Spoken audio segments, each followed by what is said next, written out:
কার্যের একক সম্পর্কে যদি আমরা পড়ি তো দুভাগে ভাগ করছি, পরম একক ও অভিকর্ষীয় একক। একে আবার আমরা এমকেএস আর এসআই পদ্ধতি, সিজিএস পদ্ধতি, এই দুভাগে ভাগ করছি।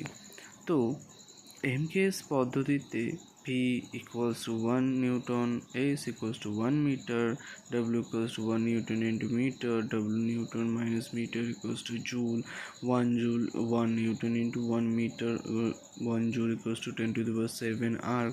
APS পদ্ধতিতে কাজের পরম একক ফুট পাউন্ডাল। সিজিএস পদ্ধতিতে P equals to 1 dyne, S equals to 1 centimeter, W equals to 1 dyne into 1 centimeter, W equals to dyne minus centimeter equals to অভিকর্ষী এককের ক্ষেত্রে এমকেএস এসআই পদ্ধতি W equals to kilogram minus metre. 1 KG কোনো বস্তুর অভিকর্ষের বিরুদ্ধে 1 metre উপরে তুলতে যে কাজ করা হয় তাই হলো 1 কিলোগ্রাম মিটার, 9.8